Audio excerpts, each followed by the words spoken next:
Today's guest was Nick Gillespie, former editor-in-chief at Reason Magazine, current editor-at-large, and a pretty famous libertarian. And he came on the podcast mostly to discuss libertarian ideas with me. And one of the big ones was the idea that we should legalize all drugs. And we wound up in a conversation where I was exploring the limits and bounds of how libertarian our country should be and what that would really look like. And I thought it was a really interesting and sometimes funny conversation about libertarianism. So I hope you enjoy the conversation as much as I did. This is the Politically Non-Binary Podcast, and I'm your host, Arielle Isaac Norman. Every week, I have on a comedian or some other concerned citizen to confess a controversial opinion or two. Enjoy. As soon as the sun even begins to peek out and there's a sliver of light or 1 degree warmer, my brain wants to wake up. Right, and I've got a mask on. Is that the Mormon in you? I mean, probably because I was programmed as a kid to wake up super early to go to seminary. And so we woke up at like 5 a.m. every day. Same thing with Catholic school. Like you had to go to school an hour early because the school buses, the public school was using them at a normal hour. So like we got up early, and that's actually very helpful in life though. To get up early. Unless you're a stand-up comedian. I agree. I understand. Yeah. And then I have to be up late, so I have to take all kinds of pills and do everything. And I only drink tea, no coffee. But to be honest, you would probably be taking the pills anyway, right? No, that's the thing. It's like, well, maybe I'm a little bit insomniac for sure, but I wish that I could just go to bed at 9, 10. I did van life for 6 months and just like went to bed with the sun and woke up with the sun. Amazing. Loved that. But now I'm in this thing where I stay up till 12 or 1 and then I, have to take pills to sleep until 8, 9. And then you got to take pills to wake up. Well, no, I actually just drink jasmine tea now. Oh, yeah. The thing is, like if I drink coffee, then, which I love, but then I won't be able to take a nap. And I kind of have to take a nap almost every day.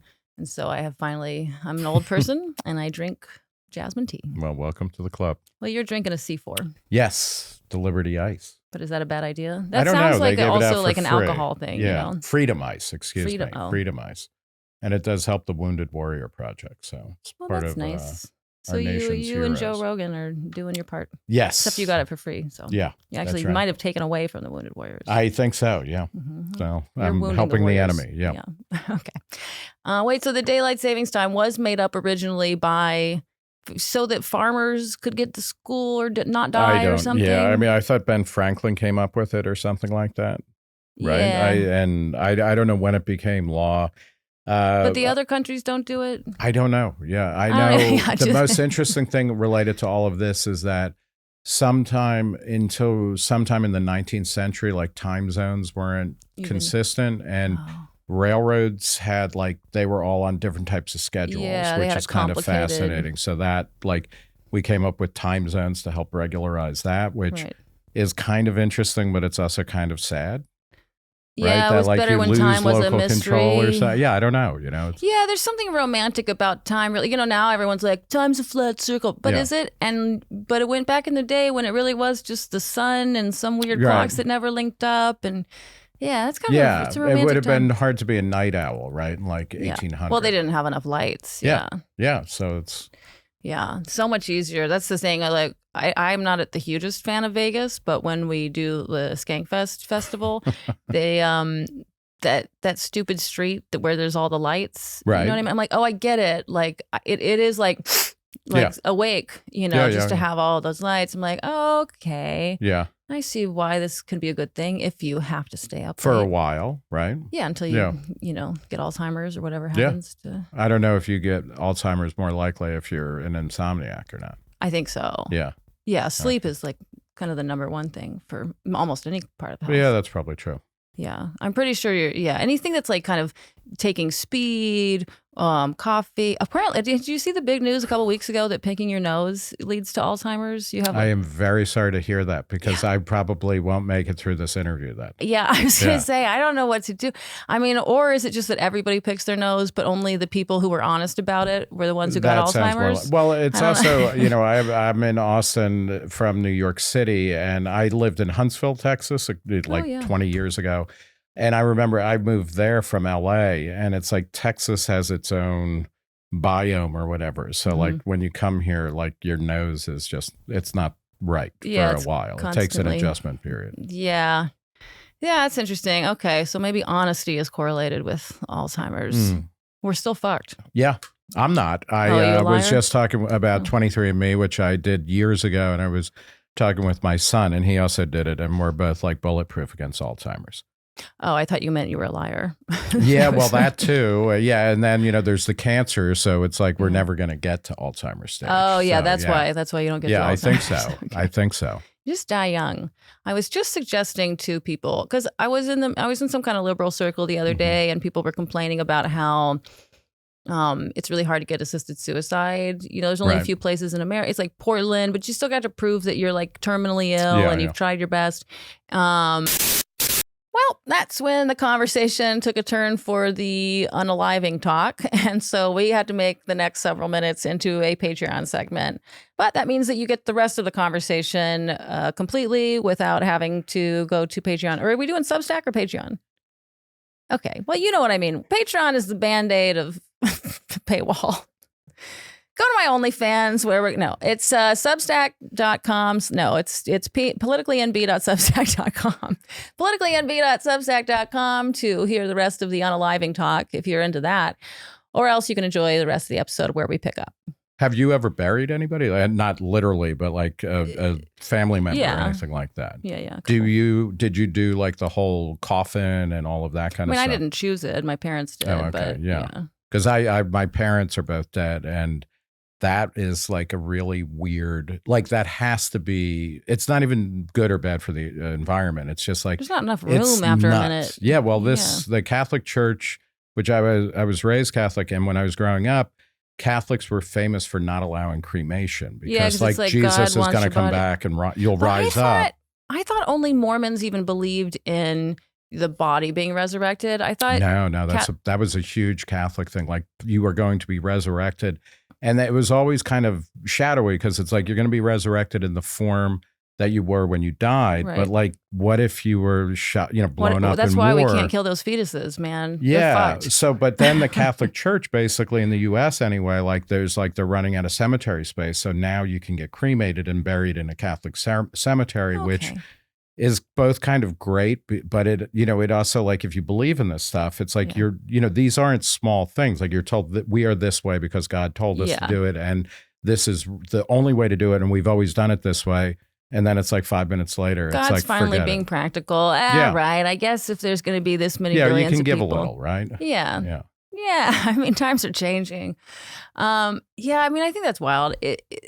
I don't see the point of it. But so Protestants do believe that, like, when we're resurrected or in the afterlife or whatever, that we'll be spirit. But Catholics and Mormons both believe in bodily resurrection?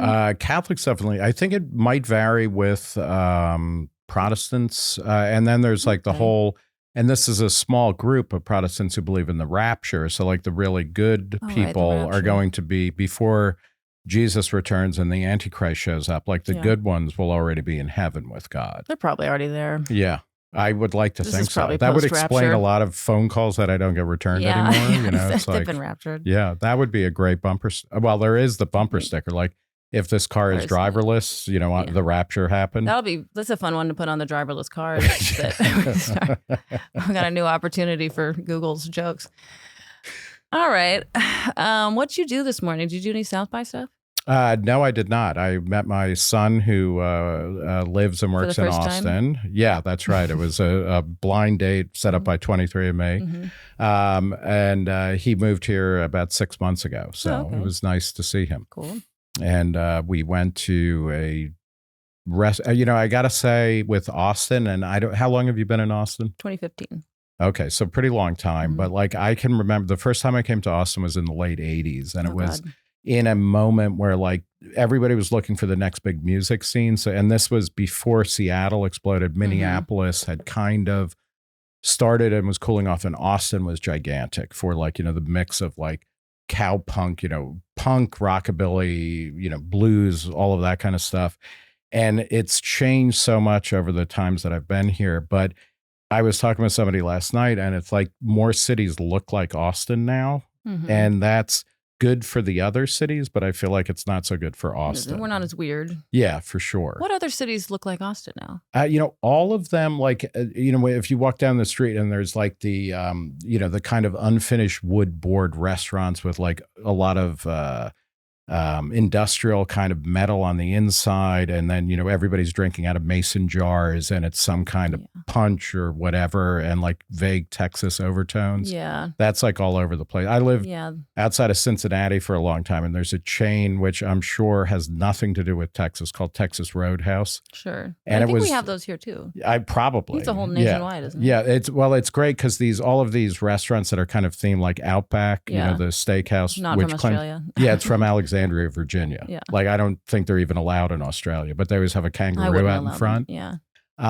The Texas kind of aesthetic and a lot of the Austin aesthetic, the kind of weirdness and everything. It's like you can find it everywhere throughout the Midwest and, everywhere, which cultural appropriation. It is. Mm-hmm. But yeah, I always think it's funny in New York, there's that horrible Dallas barbecue chain, which it's like, Dallas is like not known for good barbecue. That's right. Of all the places in Texas, that would be the last place I would go for barbecue. Right. And it is not very good. And it's not good, of course. There's always like one-off places in New York that are pretty good, and then they kind of disappear. There was a place, and I'm forgetting the name of it. It was on the same street as the Chelsea Hotel. So it's like in Chelsea, and it was great. And a couple of years ago, a car ran into it by accident, and then that was the end. And unfortunately, so now we're stuck with Dallas barbecue. Well, there's Fetzo. They're all right. Yeah. All right. Brooklyn. Yeah. Not bad. I actually feel like food, we've experienced peak food. Yeah. Because like everything is much better than it used to be, but it's just harder and harder to stand out anymore. Yeah, and plus, if everything has gotten like increasingly expensive, so I find that, especially like with Instagram recipes, I think it's getting to the point where cooking and experimenting at home is becoming bigger and bigger, and that restaurants are kind of. I don't know if that bears out in the data. Like I think people I'm not saying it's buying there yet. prepared food. Okay, but that's the next. Yeah. Like cooking disasters, right? Kitchen cooking disasters. But also the good stuff. I mean, there's everything. I was just finding this. There's an account on Instagram called Herpes or something like that, where it's not herpes, but I want that in my food. Yeah, whatever doesn't kill me makes me hungry, right? He does these ridiculous. It was like melting a bunch of Cheetos, and then put some American cheese, and then cracked an egg and stirred that in. And was eating that. That's great. I love that. Hepatitis. It's called hepatitis. Oh, okay, that's great. People shit on Instagram more and more, and like there's attempts to, there's. One of the big things that I've been covering at Reason is like in the 90s when the internet was first kind of becoming a mass medium, there were a lot of attempts to regulate it and restrict it. And it was always about, there's too much sexual material. There was a famous study that Time magazine covered that was complete bullshit, saying that like 90 or 95% of the content on the internet was pornography. And so that spurred a lot of legislative action, and it ended up, Congress passed laws that would have regulated the internet like a broadcast channel, like ABC or something. And that got struck down by the Supreme Court, most of it. And then that went away, but now it's coming back because Instagram in particular is causing harm to kids. And, it's body images, et cetera, problems. And it's really weird because like I find Instagram is like one of the most delightful places left on the planet where you just find weird shit like that. Yeah, and funny stuff. Like I've never spent enough time on TikTok to enjoy it. Like anytime I get on there, it's like I might see a friend's thing. I might like it. It might be stupid. Two video, and I'm just out. I can't. It's just dumb. And you have to invest so much time to start getting all the little meta jokes and things. And so I just can't. But for a while, Instagram used to be something where it was just like a little bit with my friends, me posting comedy stuff, whatever. Yeah. But now it has gotten to the point where I actually do enjoy it, and they know the algorithm understands me. Yeah. It's so delightful. Yeah. I mean, all the animal videos, all the cooking videos, all the travel things, like.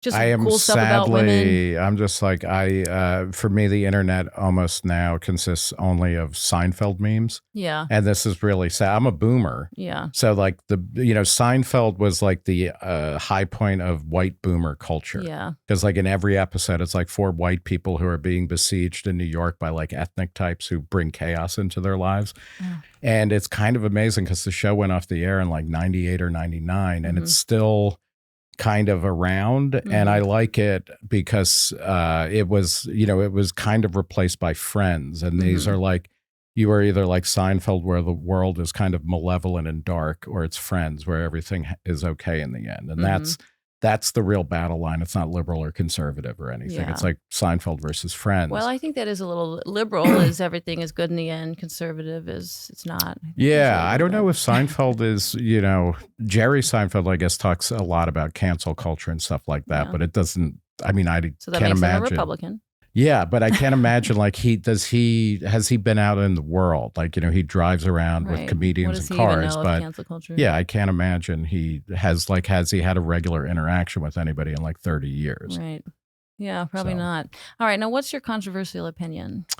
I was preparing poorly for this by, excuse me, trying to come up with the, what is my least libertarian position, because I'm a professional libertarian. And I really can't think of anything that works there. But one of the things that I've found that a lot of people are taken aback by, including I'm in favor of legalizing all drugs, making them legal. And even people who agree with me when I say, and there should be no prescription drugs, all drugs should be equal in the marketplace, and you shouldn't have to get a doctor's prescription or anything like that. And a lot of people are like, no, that's too far, because there are good and bad drugs and all of that kind of stuff. Yeah, I will say right off the bat, I think some of it does seem like complete bullshit. Like, there's lots of other countries where you go in and you've got something, and you know what's wrong with you, and you can just get the fucking medicine. And it seems like, it's better now that we have teledocs. Thank God for the pandemic, because now we have things where it's easier to just pay, to do something for free, where it takes 2 minutes and then you can go get there. Because otherwise you have to make an appointment with your doctor or pay some last minute shit just to go in there and be like, hey, I'm pretty sure I have a BV. And they're like, well, you got to just get a sample and then you got to swab it. I think that they think that we're going to assume that they're taking the sample into a test tube, and they're doing something. They're just throwing they're going to smell it, right? They're just going to go, they put it up on eBay immediately. Make the intern, And so then the doctor comes back and puts it in Latin, and then you can get your. And it's like that. We don't need that for a lot of stuff. And who's abusing? It would be one thing if they were only doing it for abusable drugs, right? And but even then you could just have a system where, if people pay cash, but maybe there could be a system where you have to, if it's for a controlled substance type thing, they could keep track of. But there should be no controlled substances. But I'm saying even in the middle ground of this, there could be a different way to do it for some of those drugs. But if it's something that's treating, I don't know, herpes, it's like, it's also no one's lying about this. Yeah, and it's also like nobody is going to be like, okay, I'm going to, I'm going to binge on Valtrex or something like that, that's right?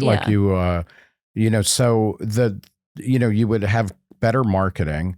And I think a lot about this in the context of, the opioid epidemic and stuff like that, which was all attributed to people using OxyContin, and the people who were overdosing on that or abusing it weren't getting it directly from prescriptions.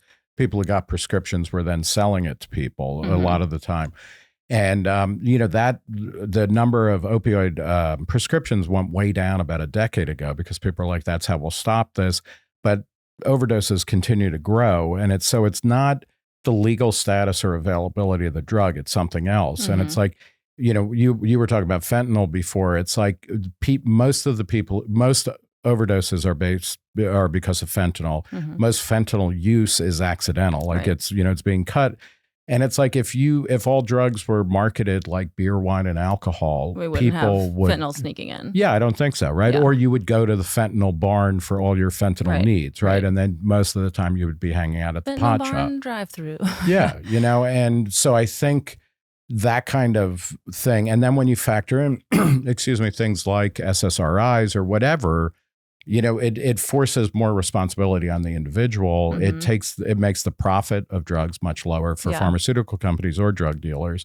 But then a lot of people would crop up who would start to be able to guide you on recommend this versus that or whatever. Because it would be better to have potentially someone guiding you, that you found that you trusted, than our blind trust in doctors who are not trustworthy. I mean, usually they don't even have the time to give a shit about you, much less their incentives are often to diagnose you and give you pills really quickly and whatnot. But But yeah, so if a doctor tells you, yeah, take this much, then you're like, okay, great. And then you'll do that even if it is not good for you. So then I was thinking, because I know in Oregon, they just recriminalized all the drugs. But I guess what you were just saying is that like, because they're talking about drugs that aren't legal, like gray black market drugs that people are taking are now decriminalized or were decriminalized. Right. So that still doesn't give us the experiment of what if we let American capitalism and marketing and FDA approval or whatever. Or then again, do we do FDA? I would say not the FDA, or let the FDA compete with other certification groups. Yeah. So, you know, kind of like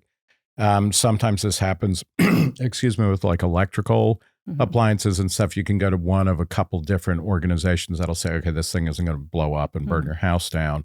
We could have multiple competing agencies that say this drug is good. Yeah, why should anybody trust the FDA more than, you know, a private agency that would go out of business if they were like, yeah, okay, fentanyl is safe for kids, you know, or thalidomide, let's have more of that. Yeah, they'll go out of business. Yeah. Yeah. What about with Oregon? It's interesting because that and actually in a more serious way, like, you know, we're entering an era where drugs are effectively decriminalized or legalized, you know, and like weed is still you know, prohibited at the federal level, but it's everywhere, even in places like Texas where it's not really legal, right? It doesn't even make sense, though. But they still advertise, they still sell gummies. It's not even just Delta 9. It's or Delta 8. But like in Oregon, they decriminalized drug use, and they also allowed, particularly in places like Portland, like people just to shoot up anywhere. Right.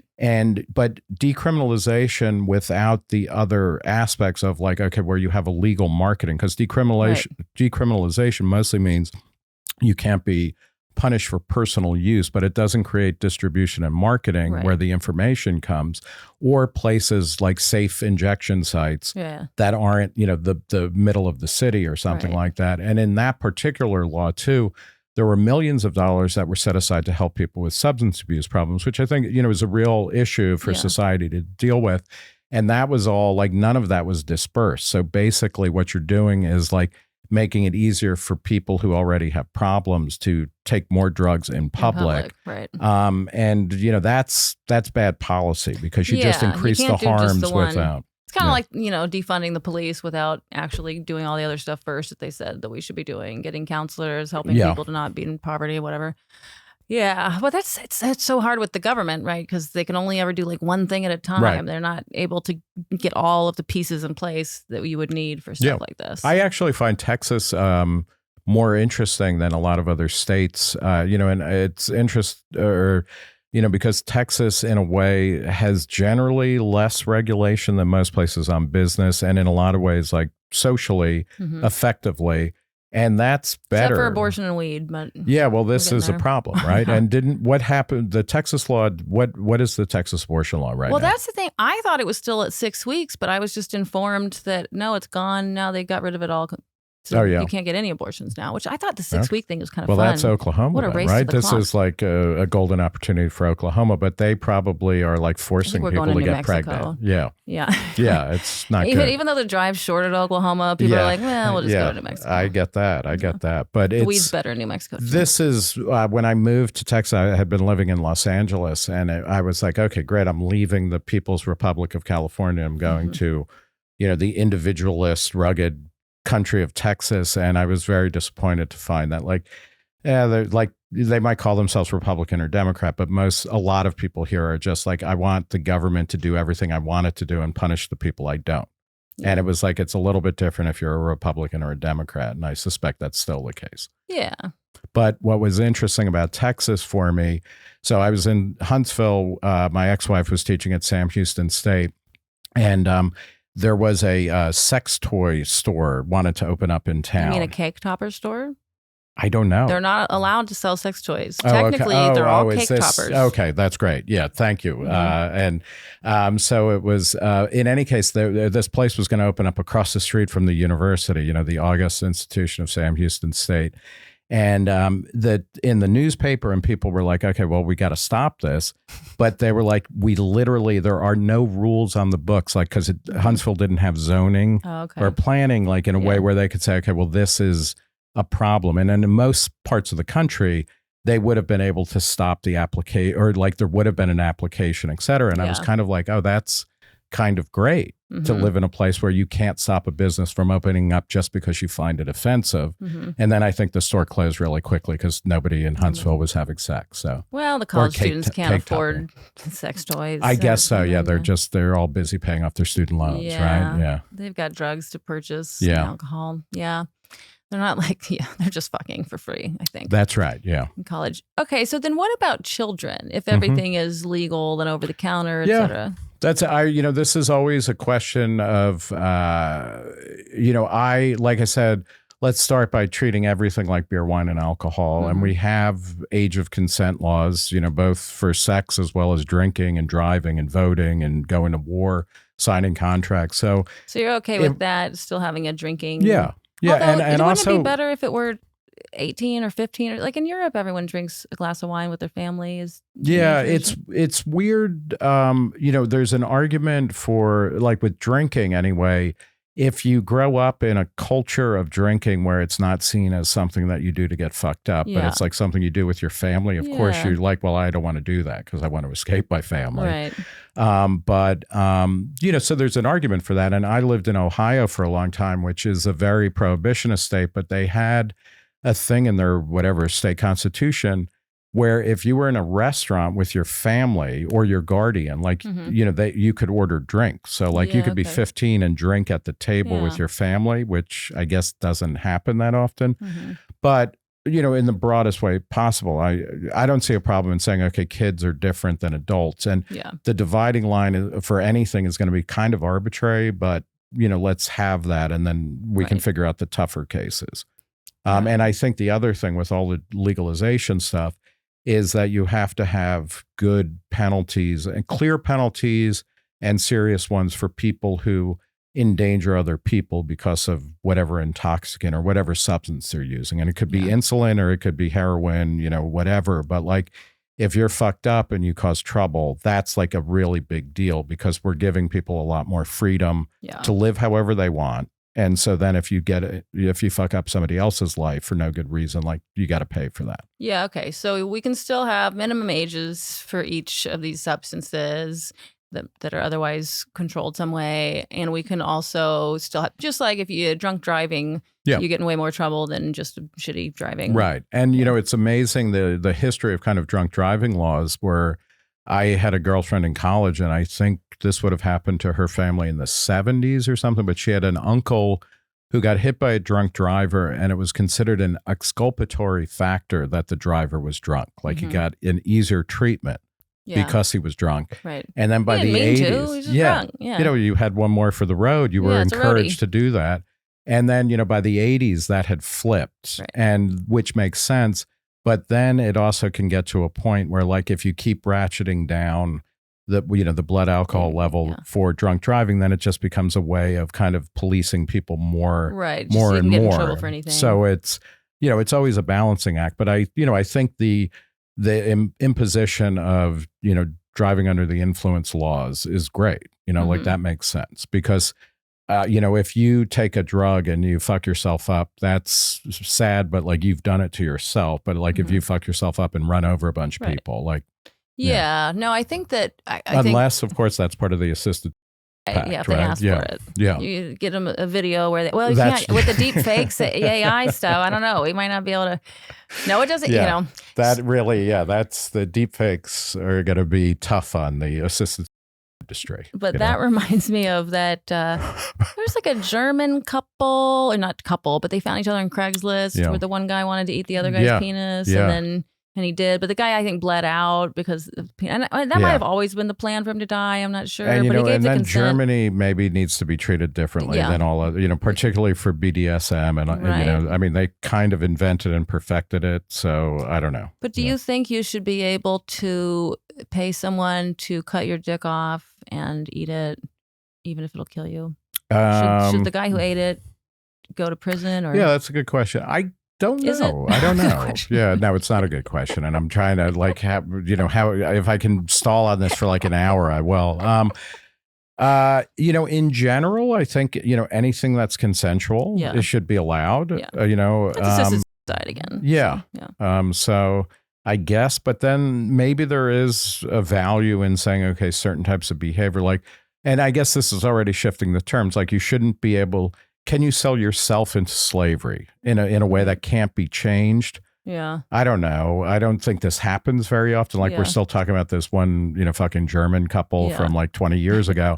But you should definitely like not be able to sell your kids, or other people, right? Into that kind of situation. Maybe you should be able to sell your kids into slavery until they're 18 and then they're free. Okay. Yeah. That's kind of like living at home, right? Though anyway. So yeah, depending on who you sell them to. Right. Yeah. Then the pedophiles are going to all buy the kids. Yeah. We can't let there be a market for kids. That is, although let's say, okay, yes, no market for kids, but then when you start to break things down more, like there should be markets for organs, like for kidneys, like because people are being compensated for, the doctor who does the kidney transplant gets money, the patient or the recipient gets a new kidney, and the person who gives the kidney doesn't really get anything. Sometimes they get expense is covered. Right. But we ran a story, this was years ago, about how, and it was really interesting that like the typical corpse has about $200,000 worth of salvageable material, like cartilage and certain types of bones and joints that get used. Bury it.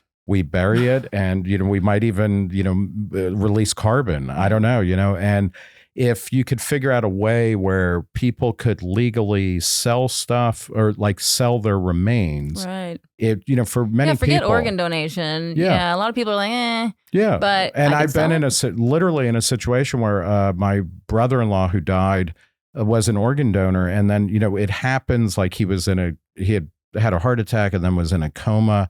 And like his mother and my ex-wife had to go through this thing, a contract saying, okay, to this, but not to this. And they were like, I can't, we can't fucking do this. Like the guy is dying. So it's very hard. But the larger point is like, if you could create a system by where when you die, like medicine, doctors or whatever come in and salvage stuff. And then you get a check that goes to your heirs or your designated charity for like 50 or 100 grand or 200 grand.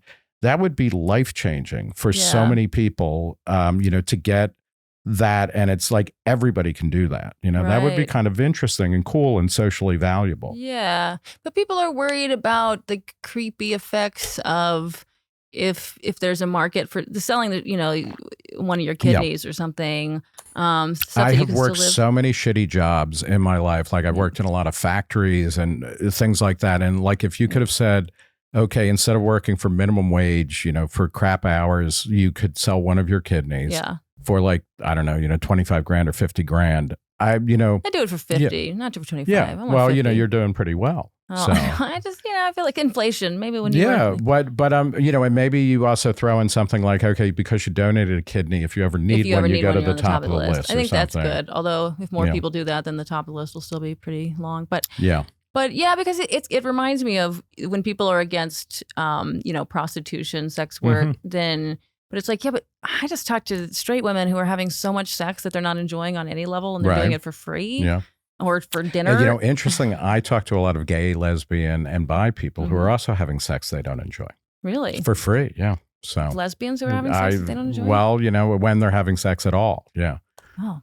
Things. No, but it's why not? Like if you're having sex, but I just mean especially between a man and a woman, because the man is much more incentivized to have the sex than the woman is almost always. Okay. Then there could be a negotiation thing. I think it'd be fun to be like, all right, I'll hook up with you, but if I don't come, you have to pay me X amount of money. Right. But then how do you measure that? Like then you need like an outside referee, and then what is it, a plethysmograph, or is it for dicks? Which one's for? I don't know, but there's a lot of electrodes, and then suddenly you need like an engineer, and you pretty soon the Google glasses or whatever we got, right. Or your Oura Ring or Apple Watch will tell. Ring. Yeah, it'll be okay. That is also something I'll say I have within libertarian circles a vaguely I wouldn't say controversial, but like I wonder about sex work if there is over time, if there is a psychological effect either on the people who are paying for it or the people who are providing it. Yeah, but there's a psychological effect on us from all kinds of stuff. Right. No, and so like I wouldn't say, okay, it's yes or no, but I think in a lot of ways I've asked a lot of people, and I've known a bunch of sex workers who say, no, it's actually really compartmentalized. And also that traditionally, and in most instances, people who engage in sex work basically do it for short terms and, you know, and it's like a part of your life and then it isn't, et cetera. Yeah. But, you know, that's something that is probably worth thinking about. Like, is there, you know, what happens when you commodify or commoditize everything in life? And it's not just sex. I mean, it's work, it's this, it's that.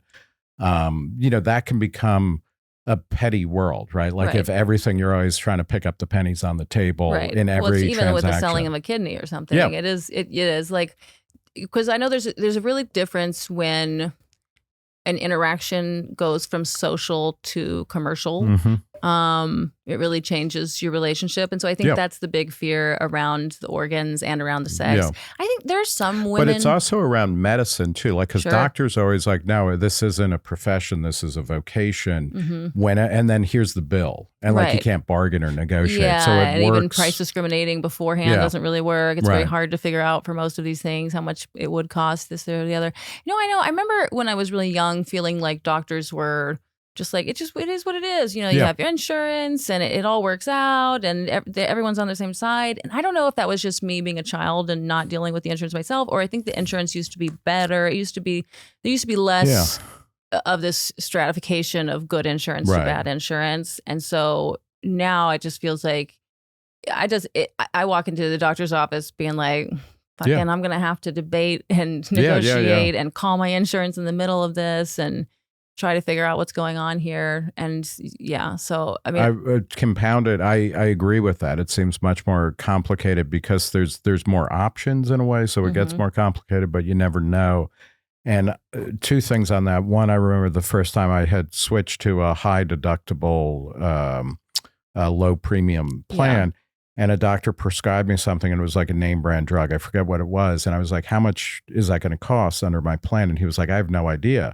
And I was like, well, can you find out? And he actually had his benefits manager call the insurance plan and was like, it was going to be like $80 out of pocket. And he was like, oh, that's ridiculous. Like, here's a generic that does basically the same thing for like $5. And I was like, oh, that's interesting.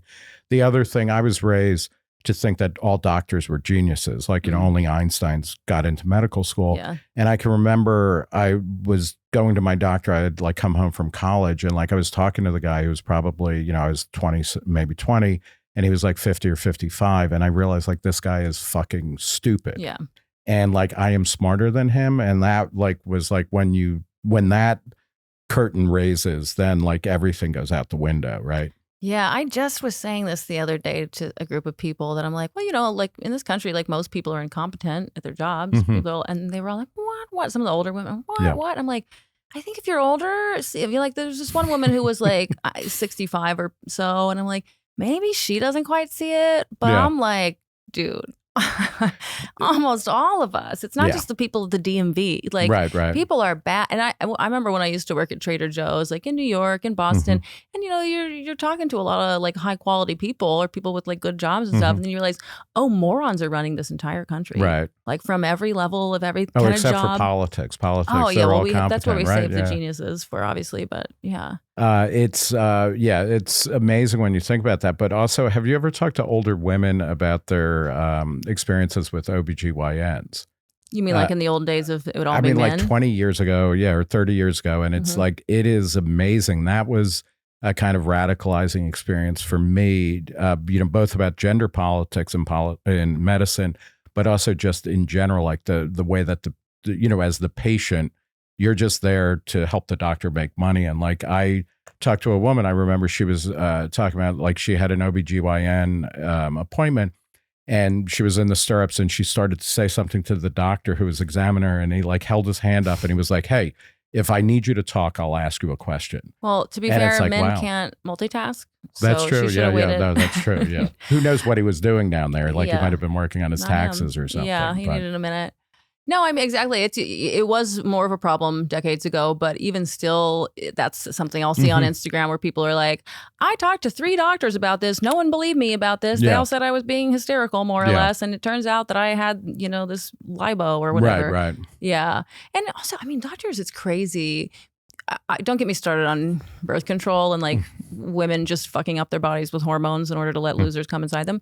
But like that's feminism. Don't get you started. Did you just finish? Let me just, that's my TLDR, but like, I know people who have thyroid disorders, and then they go and they talk to the doctor and they're like, oh, yeah, I have a thyroid disorder now. You're going to have to take this pill every morning. And they're like, well, why? Do you know why? And they go, oh, it's because of the birth control. Yeah. They're like, but you didn't tell me that when you gave me the birth control. And it's just, I always assumed that whatever the consequences might be of all these hormones, it's definitely going to be worth it. And they're not even going to tell you about it before. Like, that is really an interesting question to like, what are the kind of known side effects, or like every intervention has like costs and benefits. And I suspect we're starting to you can get into a world where it's like you can never finish that tabulation, so you don't do anything, which isn't good. But I think we're probably entering a big era now where people are going to be thinking about that more, coming out of like COVID and stuff like that. Because, you know, it's clear that like the vaccines helped older people have less dangerous, you know, infection or diseases and stuff. But for a lot of people, there was either no reason to take the vaccine in the first place, or you don't need to keep taking reason.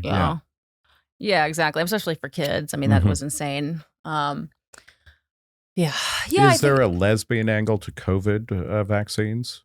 Since there is for like birth control and stuff like that. Oh, I don't think so. I mean, we're usually less affected by most things. But a lesbian angle. No, but I think, like with COVID, but also hopefully more and more people are starting to realize like these doctors have been just throwing prescriptions at us, whether it was for Oxycontin or all of the Ritalin and Adderall that was and still is happening, all the SSRIs, all the puberty blockers, like all this, especially for kids. Right.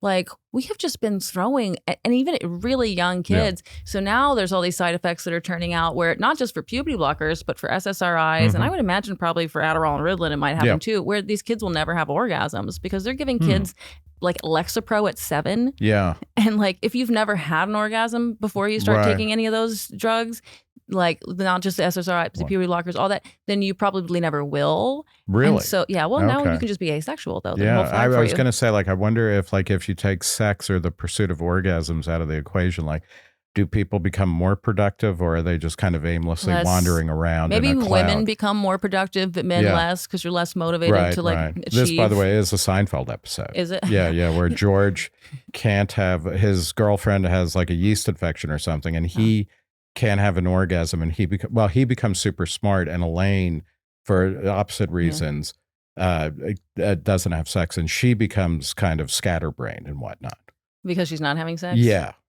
So I don't know. I feel like that's a silly idea. Yeah, that's from a male. That's one of those things where like you just need some dick and then you'll be fine. That's very male brain. But in any case, like I've met a couple of people who had early cancer. Both men and women, and like their sex life is gone as a result of the treatments. And they're like, wow, I wish this had happened to me when I was 30, you know, as opposed to like 50. But I do hear that from a lot of people. Once their sex drive really lowers, it's like, God, this is nice. I can just have clarity. You can enjoy yourself. But I don't know. Things. I don't know about that. It seems, I don't know. Most of civilization seems to be somehow wrapped up in the drive for sex, right? Yeah. Plus, I feel like if it's really hard for you to find good sex partners for you, then it is like a real struggle, like a real burden. Yeah. But if you're like able to find people to have sex with that you're attracted to regularly, then it's really nice to have it. It's like food or this is just it's a nice bodily thing. Function. Yeah, but I think if you're a dude who's unfuckable or chick, whatever, if you're kind of unfuckable, then absolutely. Some more people should be chemically castrating themselves. It's just you don't think you would, you think you want your drives. But you're like, you've already got other drives. You can focus on them. Yeah. Yeah, more people should opt out. Okay. That seems to be happening. So I don't think they're opting out as much as getting neutered by their pills or just. It is weird to think about. I mean, I think about this in like the context of psychedelics, which I'm a big fan of and everything. If there's a difference between kids and adults. And again, the lines are arbitrary and there's always exceptions, but like, taking psychedelics when you're 15 versus when you're 30 or 40, it's like a very different experience. Your brain hasn't developed yet at 15. Yeah. And I mean, with things like Adderall and things like, I would think SSRIs, which are really this is kind of fascinating that, everything is coming out now like, oh, they don't work and they probably never worked. We told ourselves a story.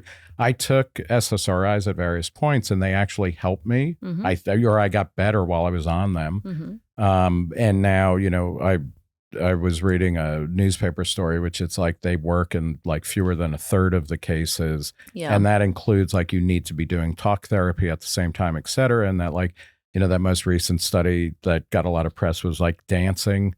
Going out and dancing is more effective than that's part SSRIs. of my religion. We should be dancing every day. Yeah. I'm not keeping my religion. I don't know about that. I mean, I think our ancestors were like running and funking they were certainly and dancing. Running, and dying young. And so it's like everything should be like a rock and roll We've club. also added a lot of diseases because of, modern living near each other and horrible food and unnatural shit. So, all right. So do you make a big distinction between like natural and artificial? In terms of food? Just in terms of like everything. Because to me, it's like it's all artificial. And like we should lean into the artificiality. Even of like natural food. Like there's nothing natural about like raising cows and then saying, we're going to do it with a grass pasture. And we're only going to eat this kind of thing without antibiotics. And I mean more like processed versus whole food. I don't. I mean, I'm okay with you're in the Trader Joe whole food war. You're on the whole food side now. Like you want to eat the whole foods rather than the processed. Yeah, stuff. I mean, I mostly go to HEB, shout out, but maybe a Fiesta here and there, 99 Ranch, bigger on that. I should be a Whole Foods person. I'm like a total foodie, but I get overwhelmed in there. They don't do a lot of, the good thing about Trader Joe's is they have a tasting panel and like they make sure like they approve every single product that gets in there, and they have a very limited amount of SKUs, right? So they can do that. Whole Foods just lets everyone get anything that's trendy, and so they don't vet their products. So it's like, I want to try all this shit, but it's overwhelming, and then a lot of it is not that good. Right. So things will come and go, and there's just there's like 1,000 times more SKUs there. So what do you like about HEB then? Depending on which one you go to, some have better selections than others. But if you go to the nicer ones, they still have great selections, but it's not as overwhelming, and they just have great prices. Like, see, I feel like if you're shopping in stores for food, you've surrendered. Like you've got to go out into the wild and find your food. I can't wait for mulberry season. Stuff and, I'll be picking them off the trees here, but you can't get all your nutrients unless you have all that time. Yeah, I mean, it would be great if we can get the population of the planet down to 100,000 people. We can all be like, nomadic again. A lot of space and everything. Yeah, we can. Do you actually worry about overpopulation? I don't know if worry is the right thing, but I mean, I think it would be chiller to have fewer people because it's like getting a little crowded. There's, you are in the middle of a state that is like mostly desert. Yeah, but I don't want to live I want to live near water. I mean, the good parts are crowded. Yeah, that's true. Yeah, and then people are polluting. It's crazy how much shit we're using all the time. Yeah. Like, I don't really know like where that's all going to come from, where it's all going to go. Seems to be, it never turns off, right? Like I think the universe is probably more analogous to like God's mind. So I kind of think we don't really need to worry about all this stuff. Right. If we ever get tired of this, we'll just move on. We're already like fossil fuels. In another 100 years, we probably won't be using them, right? Yeah, exactly. I'm not having kids. So all right. So you got nothing to, you have nothing to leave for, right? Like who would you leave your body to then? Like, the 200 grand in your body. They need, I mean, I have some nieces and a nephew now, so I'm I really care about them. So, they can have but otherwise the planet can burn because like you'll be gone. No, I mean, it's not that. Like I do care and I try my best. I'm not sure that I care. I mean, and I have kids, so I'm not sure. I feel like I just kind of can't help but like I have that do-gooder kind of thing where I want the world to be a better place, etc. Yeah, of course. And I'm still recycling plastic even though Instagram keeps telling me that they're not recycling it. I'm like, I don't know. I'm trying to do my little part. It's almost like in my psychedelic influenced mindset. And I think that like the best analogy is that we are God's mind, basically kind of God. You could either say like masturbating or playing chess against ourselves is kind of what this all is. So I don't think it really matters. Like I think if you pursue saving the earth, like fine, if that's the game you want to do with your career. Especially if it actually helps people to thrive in the moment. Yeah. I don't think there's anything wrong with that. I think it's like nice to do the effort. Right. It's kind of like Remember when Jesus was like, go wash your eyes to someone who was blind, or there was something where it was kind of like you had to do it on faith. Okay. That they went and like rubbed clay into their eyes or something, and then you could see. I think it's kind of like that. Like, it's good to do the thing. It's good to try, but it's not necessarily that like it matters ultimately. Right. Whether we figure this, I don't know. Does that make sense at all? Maybe it's just because I don't have any interest in like figuring out nuclear fission stuff. Yeah. And that's not what I want to do. But other people are doing it. Yeah. Well, I mean, we're free riding off of whoever comes up with like limitless, non-polluting energy, right? I know I'm not gonna crack that nut. It's not gonna be me. Yeah. So if someone else is, we're already fucked if we don't make all those breakthroughs. If somebody doesn't. Yeah. So I don't think it's gonna matter that much. But it's good to put little efforts in. I don't know. Okay, so let's see. Libertarian stances. Right. What about public libraries? I think people should be allowed to dance, but nobody should be forced to dance. Yes. Right. Okay. So that. Yeah. Public libraries. That's a funny one, though, if we put guns to people's heads and make them dance. Yeah, and we should all have guns, right? Because, or nobody should be prohibited from having a gun unless they're proven to be violent. Yeah. But that you don't really know that until they have the gun, so it gets kind of confusing. But if everyone else has a gun, we can all shoot each other. That's right. But then nobody really shoots anybody. But then if the shooting starts, it's going to be a big one. It could be fun. We all like these little Western, when you could get to just have a little shootout. The thing that convinced me more on like Second Amendment type stuff, which is, a big thing for a lot of people, both pro and against, is that gun laws at the state level started being liberalized. Like it became easier to own and carry guns under more circumstances in the mid 90s to late 90s. And there was as more guns came into circulation and in a less regulated way, gun crime has gone down.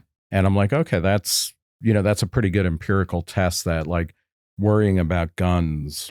So what you're saying is we have seen more school shootings, but we're basically sacrificing a few kids every now and then for the rest of us to be safer. That's not bad, just like the Aztecs and Mayans. Yeah, no, it's, the Aztec priests would get tired from all the human sacrifices. They would have to take breaks. But the number of school shootings is not necessarily going up. Like there's a lot of... We haven't had one in like a year, it feels like. There was a couple. There was one recently. So it's slowed down though, right? Yeah. Well, or they don't get reported as much. And the definition of like a mass shooting changes, or you have to look at whether or not it's convenient. How many do you got to get? What's the score? I think depending on the thing, it can be anywhere from like 3 to 5 people at the lower end. I feel like it's at least 5 to be a real because otherwise, it's kind of like calling it an orgy when you had a threesome. Right.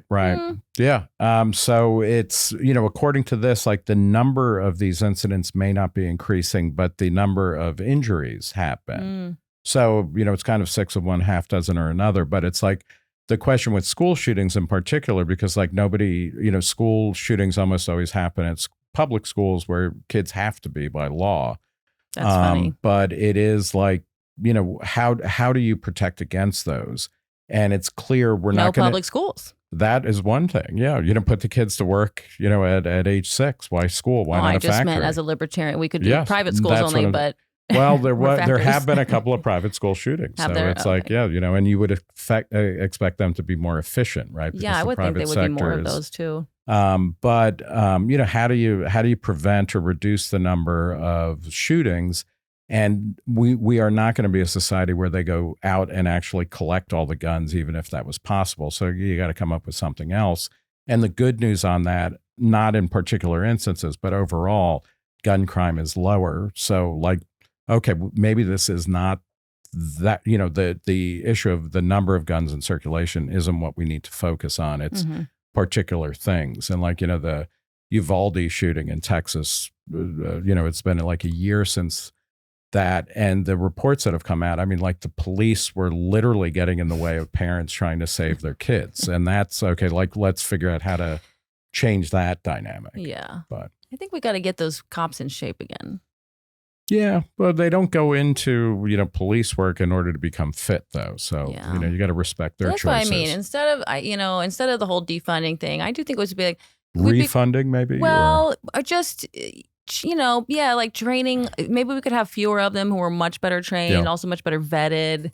I know a lot of them, whether it's like PTSD or just like they're just kind of more trigger happy people. There's definitely a lot of that in men where like there's a difference between someone with a cooler hand. I think we need more of the cool hand Lukes and fewer of the like the jittery guys. Jittery guys. It's the jittery guys who wind up shooting someone who didn't, it's was a wallet. People drinking Freedom ice flavored C4. Yeah, no energy drinks for people with guns. That's right. But they have to have energy if they need it, right? Yeah. So it's, I don't know, it's all this is kind of like that thing where they'll make doctors do 24-hour shifts or something. It's like, can we just stop? You're going to kill people at the end of that. Yeah. Like, we're tough. We're going to make them. I'm like, no, we want. Do you know, like, are women cops effective, or are they less likely to shoot people? I don't know. I mean, probably. You barely ever hear them. There's so many fewer women cops too. But I imagine so. I'm just going to go ahead and put out that yes, women are less trigger happy. It's interesting too to see, like, with the advent of cell phones and then also like body cams, which started becoming more standard after Michael Brown was killed in Ferguson. Like, I don't know what, if any, what effect that's had yet on police behavior. Like, in a way, we definitely magnify more instances of like serious police abuse, but I don't know that the numbers of those incidents are going up, or it's just that it's either stable or could even be declining, but they're more visible. But we see them. Yeah, no, I know. And then that has its own problems because then people feel like the police are killing us all left and right, or especially certain demographics left and right. And then they're less trustful and hate them more, and then they're acting like there's just more tension rising. Right. So yeah, I think that's been a weird trade-off. But definitely women because women don't have the testosterone spikes that men do, you can watch men's egos when they get into a thing with someone who's like testing them a little or like defying them a little, and they just get so pissed. Women don't get as pissed when people are defying us or challenging us like that. I'm not sure I agree with that. Not as pissed. Yeah, I don't know. But then it's always like what kinds of people, individual of their genders, go into certain kinds of work. Yeah. Right. So that's why the vetting is so important. We can't let people who want to go and kill people or whatever, like, they're like, I want to get that gun. Like, we don't want those people. And I know there's been a lot of issues of like cops who get canned from one department because they're terrible. Then if there isn't like a database of them, it's like Catholic priests or something. You just go to the next parish. Except the Catholic priests do have the database. That's how they know where to move them. Yeah. They're tracking everything there. Yeah. They want to optimize. Do you ever see Louis C.K. has this? It's like on YouTube. Just type in Louis C.K. Catholic Church and thank me later. Okay, you'll see. I appreciate that. Okay, you wanted to talk about public libraries. Yes, libraries. What about them? So would you say we should like not have the government do stuff like that too? Because that one seems like the private industry might not do a better job than. Well, I'll give you a couple of kind of scenarios to think about, and I will also admit this is where like I'm a bad libertarian because like, if a town is going to fund a library or not, like that isn't the hill I'm going to die on. Right. And one of my very first jobs was working in my hometown's library as I was a page. Like I would take the books people had taken out or returned and then put them back in the shelf. They called you a page? That's what it's so called. Cute. Yeah. No, it's like really disturbing because that like then it was okay. And then, the whole thing about how like congressional pages were constantly being molested. It became kind of like, wow, I should have just been an altar boy. Yeah. Did you get molested at the library? No. Oh, okay. But what happened though is like the first day that I did it, they gave me a cart of books. I don't know. It was like maybe 50 books. And, they're either alphabetized by author name for fiction or the Dewey Decimal System, which is like really easy to figure out. Yeah. And the librarians, who were all women, were like, okay, I had like a 4-hour shift and they were like, try and get through this cart. Yeah. And it took me like 15 minutes and I wanted to do a good job because I didn't want to get fired and everything. And then when I came back and I was like, okay, what can I do now? And this woman took me to the side and she said, if you ever do that again, you'll be fired. And I was like, what did I do? And she was like, that should have taken you more than this shift. Yeah. And it was just like a super lazy. That's that union guild kind of thing. Yeah, it was and it was like a municipal job. So I always think about that. But I also loved my hometown library. It was like a place where, like you're obviously not going to read interesting books in school. Like school is designed to keep you away from that stuff.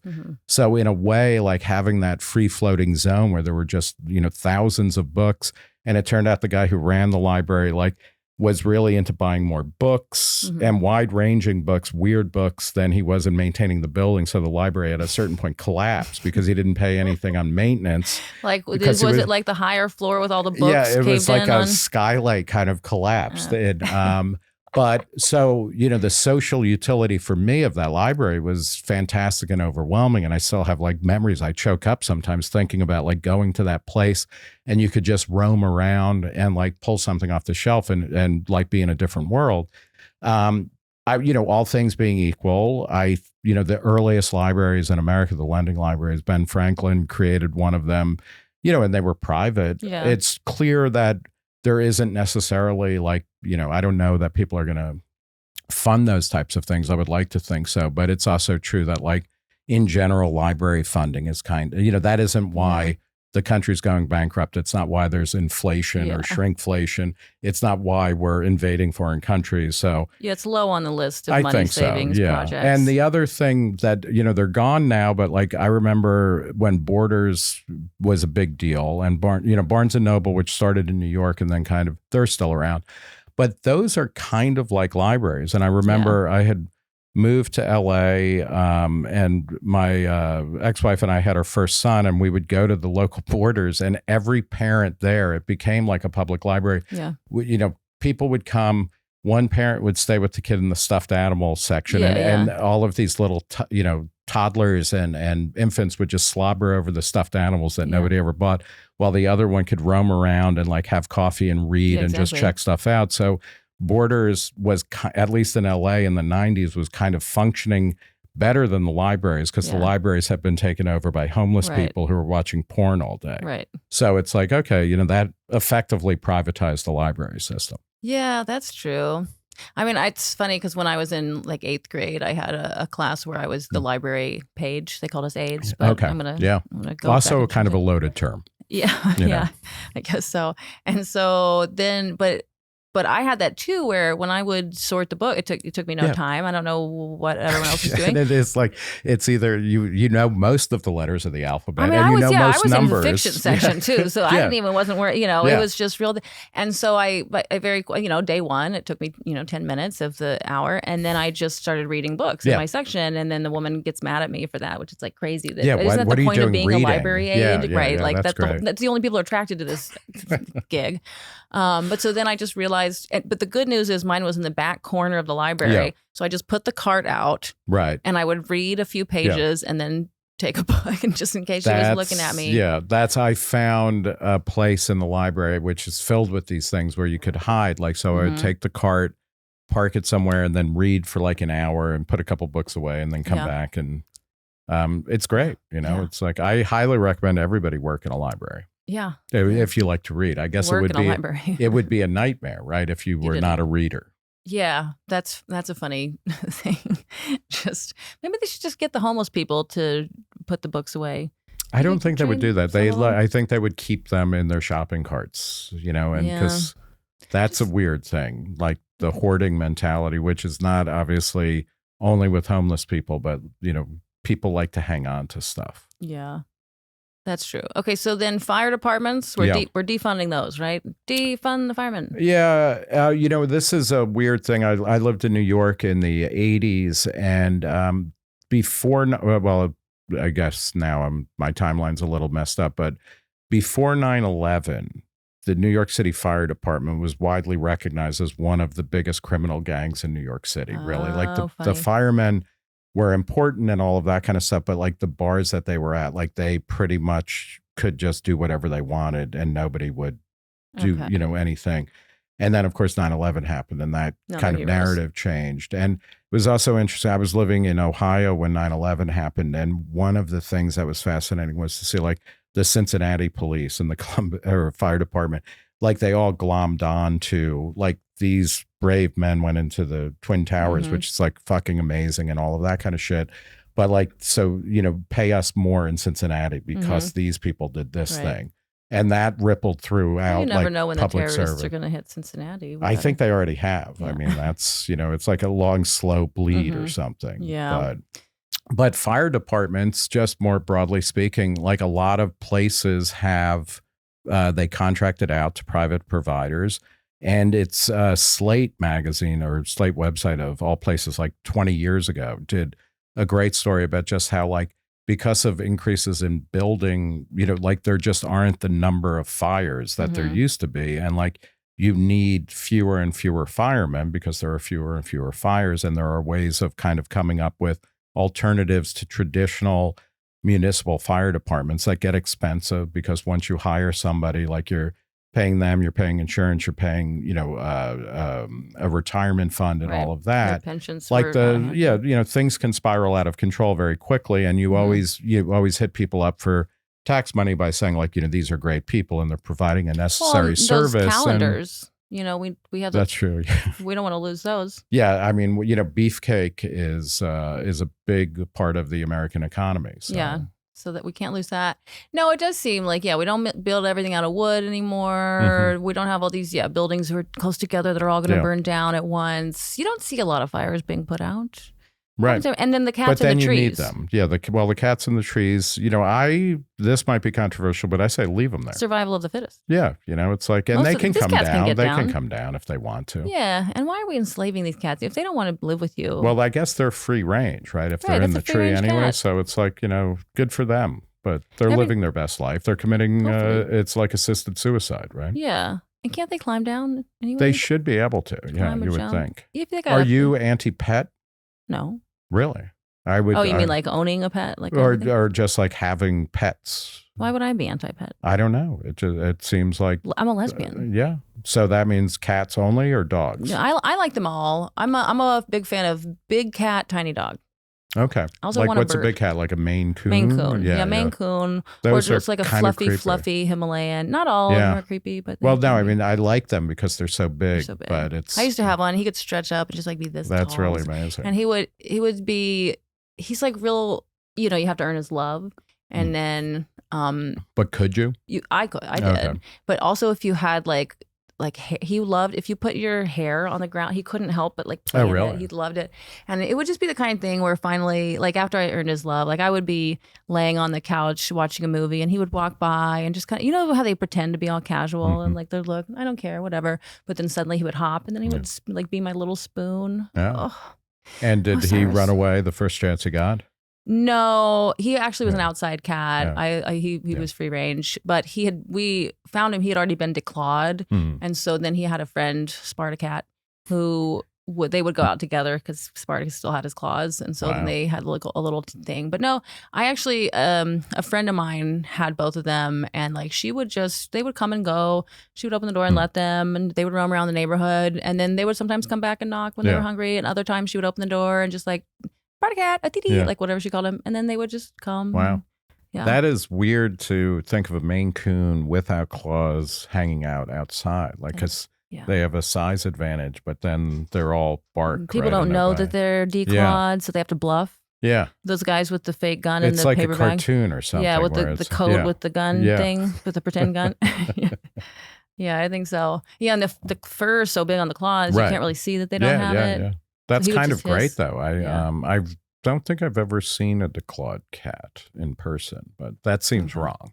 Yeah, I'm not a fan of that, but he was a rescue, so I would run away too if they cut my claws off. Yeah, he probably ran away. But then an ex of mine, I moved to New York, and an ex of mine kept that cat, and then she lost him. So I literally just forgot where he was. Said she like left the door open for a second, then he ran away from her. I don't think he loved her the way he loved me. Of course not. How could he? Yeah, exactly. So I like to think that a sweet family found him. But okay, so what are other things like? How would the government? Well, if a libertarian's dream could come true, would we get rid of a lot of these people in DC? Would there be more local? Yeah, of course. How about local versus federal? Yeah, there's different kind of takes on that, but. Starting with like laws and things like that, like probably a lot fewer things should be illegal, right? So then that changes the individual's relationship. Can we go as fast as we want?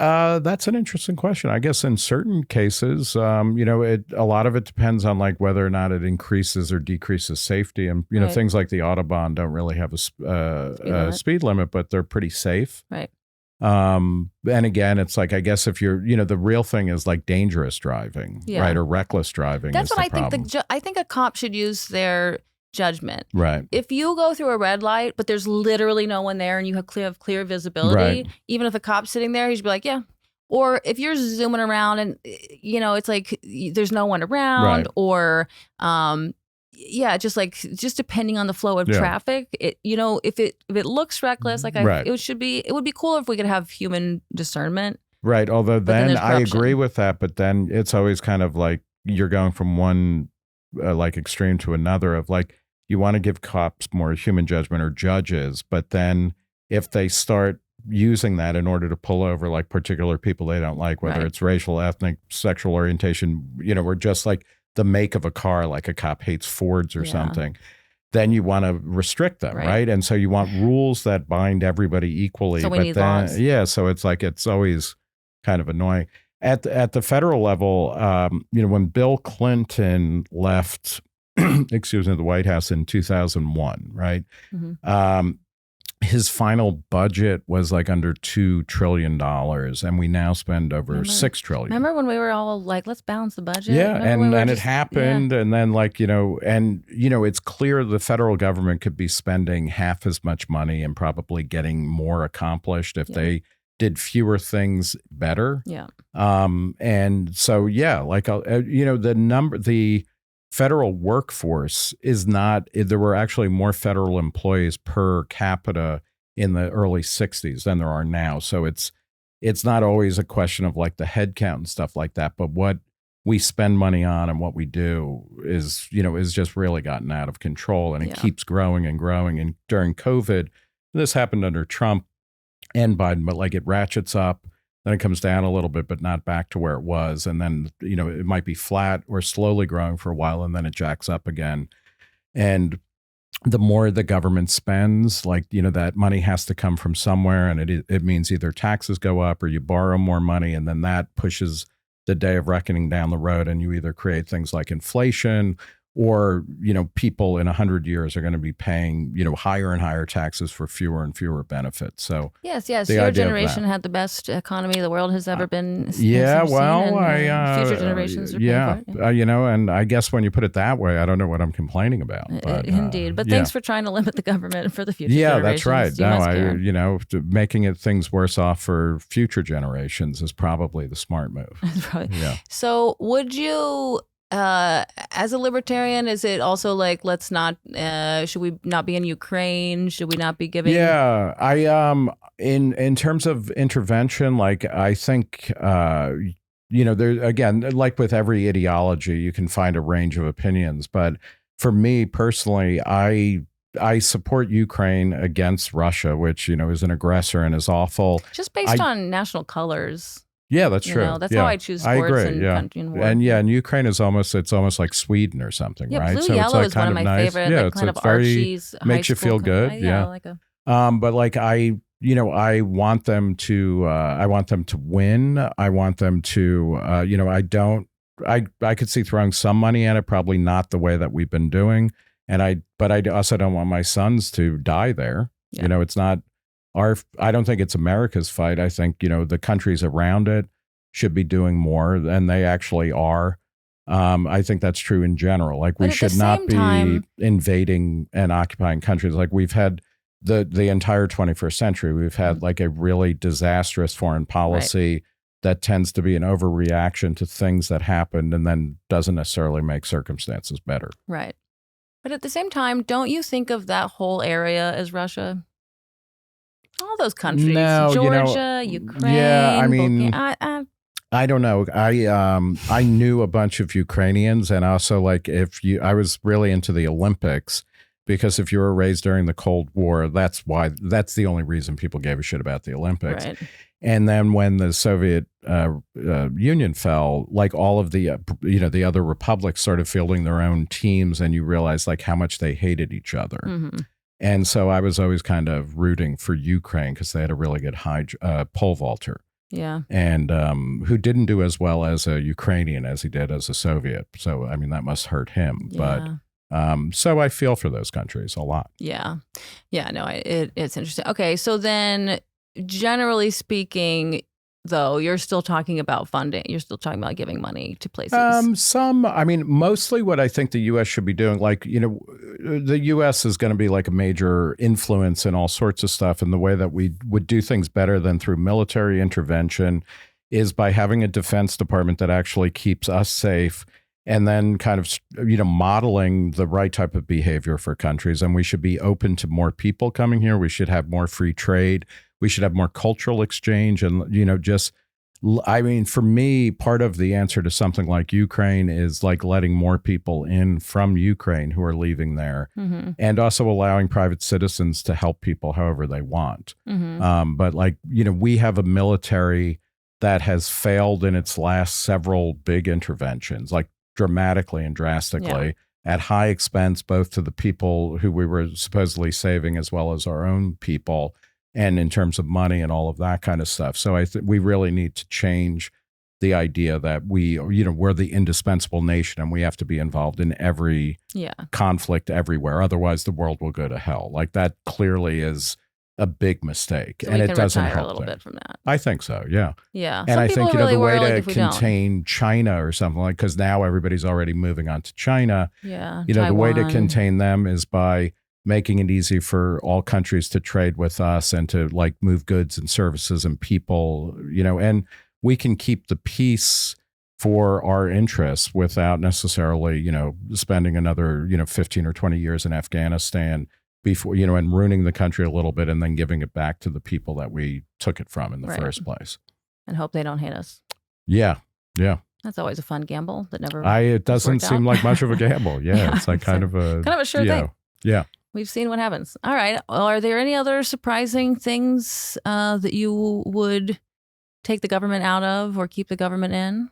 Yeah, in terms of I really support getting the government out of most value judgments, so that if the government should treat all individuals equally, regardless of virtually anything. If you're a violent criminal, you should go to jail and that's going to follow you. But otherwise, having the government be less about this is the perfect family structure and we're going to reward you for that with taxes. Yeah, with taxes or with actual cash grants. Yeah. It should just be individuals exist and they should all be treated fairly, and the groups that they form and all of that kind of stuff. And instead of being a moral arbiter or saying, oh, this is good for the economy, the housing, the mortgage interest deduction is always sold as oh, this is really important. But and every economist says it's the first thing we should get rid of. Yeah, pretty much. There's a lot of things like that, or treating health insurance benefits as something different than wages. Right.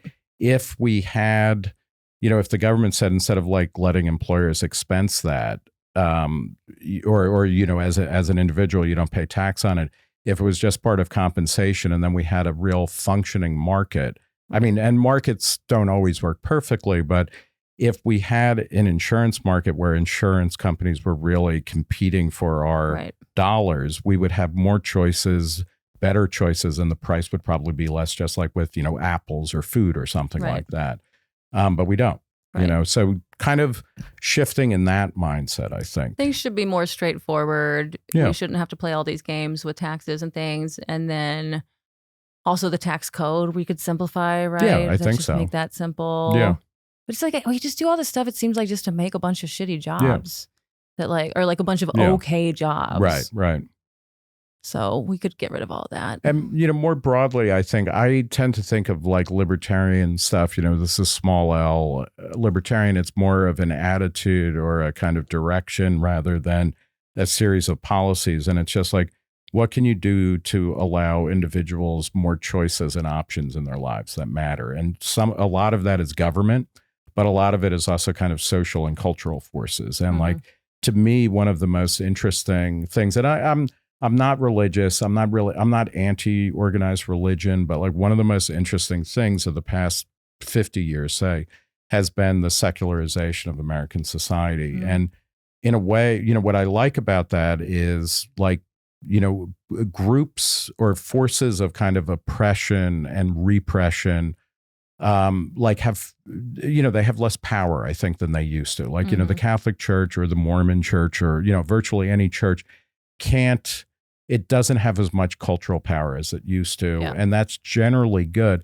It's also true that other kind of pressure groups have come up, it could be political correctness or wokeness, or it could be environmentalists or whatever. But like the idea that we are not only minimizing like kind of state interference in the way people think and act and get together, but also kind of more broadly applying that to say, is this helping individuals be able to live and create the worlds that they want to live in? Like, does it help us get there or not? And to me, I think the libertarian movement, whatever that means, like oftentimes is too focused on the government. And it's kind of like we need to get rid of the government as opposed to creating more interesting models and experiments and all of that kind of stuff. No, I'm on that wavelength as well. Yeah. Like, let's obviate the need for a lot of the government first and then get rid of it. Yeah, or it'll fade away. Like it'll lose support maybe. Exactly. So we should be even just getting to know our neighbors and like what their needs are, what their skills are, things where we all kind of learn how to help take care of each other. And instead of using the government or apps to find this, that, or the other, like we need to and I think that would be so healing for our country is if people. Are you worried about the shift into kind of online stuff where it's. Sure. Yeah. I mean, everybody's. What is the solution to that? Because is it really just getting out and like walking around more? I mean, I think people should be making an effort to have lives out in the real world more, but I also think it's just going to be a thing where I don't know if it's half and half, but some people are going to live their lives almost completely online. Right. And then some of us are going to spend our lives really out in the world and have a really kind of mitigated relationship with those things. And then maybe that'll be okay because then traffic will get better. That's right. A bunch of people just kind of plug themselves into their matrix. I think that's happening. Yeah. It's also weird though, like when people are like, okay, in order to fix traffic, like we're going to mandate, you either can't drive during this time or we're going to make everything really difficult for you. It'll be kind of curious to see how that happens. I was happy when I came to Austin this time. Everybody was talking about how bad the traffic is. And it's like, as somebody who's lived in, New York and LA, I've got to say, like, the traffic here really is not bad. Yeah, it's getting worse, but it's still not LA and New York. Yeah. So. And even Houston had, like, for a while, Houston had, by some measure, the worst traffic in America. And it was like, it never felt that way. Yeah. Houston's just wild. I mean, because you have like 8-lane highways sometimes. And, but it all depends. I live a schedule, fortunately, that I usually don't have to be going with the masses. Right, so, right. Fuck them. All right. Well, I think I identify as a lesbritarian now. Does that That's work? great. We're starting our more own power party. too. Yeah, that sounds great. I like to think a lot of lesbians are already kind of libertarian. A lot of, and it seems like ridiculously quaint to talk about like, the gays and lesbians or something, but there's always been a strong kind of libertarian dimension because it's really amazing. Well, we wanted the government to stay out of our sex lives. Yeah. Well, this is, I mean, like when you think about how quick and how recent the kind of rise of, I wouldn't even say like, LGBT, blah, blah, blah. It's like, just like alternative. Everybody is kind of alternative and increasingly alternative in their sex life. Right. And everybody's okay with that. Right.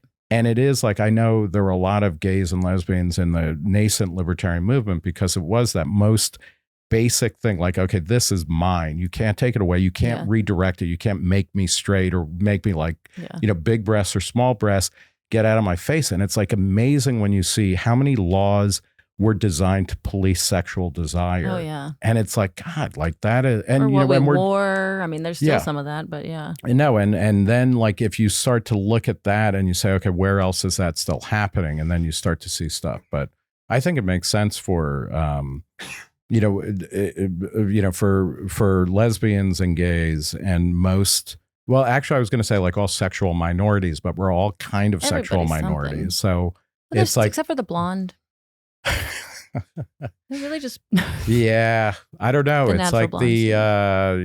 When I think of blondes, and this may be saying something about me, it's like I always think of like the Beach Boys, and I don't even think most of them were blonde, but it's like the blonde is actually like a kind of beefy, dumb guy in Southern California, like in 1968, who doesn't realize that world is ending. Yeah. And that's not a bad thing. Like they might have trouble transitioning to a post Beach Boys world, but for most of us, including them, like, when everything becomes available, or, you can be who you want to be, like, oh, that's a better world. Yeah. No, I agree. All right. We're totally out of time. All right. Thanks, Nick. Thank you. Mm-hmm. Oh, yeah. Do you want to plug anything? I was just going to record your intro after, but. Okay. Yeah. I would love to plug the Reason interview with Nick Gillespie, which is a weekly deep dive interview podcast that drops on every Wednesday. That. I just been in and like looking you up and stuff. I was like, I didn't know you had a podcast. I have had a podcast for like 6 years, and that would be the one that I want to plug. Awesome. Well, I subscribe to it.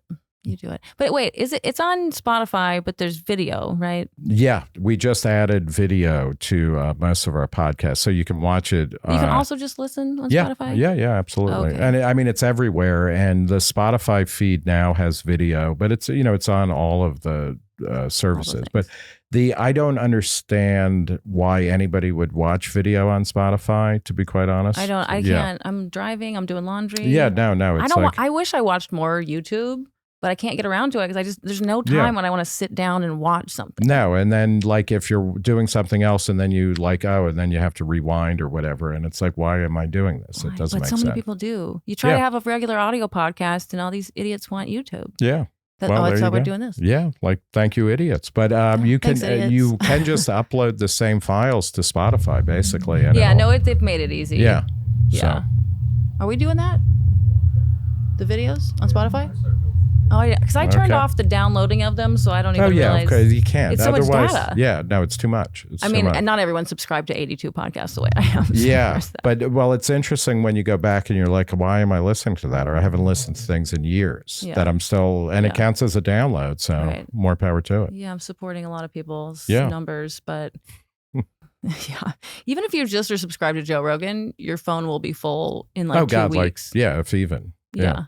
The other one is Dan Carlin's Hardcore History, where it's like, it'll be like, 5 hours for a single episode on Usually he doesn't put them out too often, though. That's true. But then, but he's not like Rogan. Yeah. Fill it up as soon as it comes out. Yeah, and it's like, I need more on Imperial Japan. I didn't realize he'd done videos. Yeah. Yeah, I must have turned, I've never seen him in a video. I've only ever listened. All right. Well, we did it. Thanks, Thank Nick. you.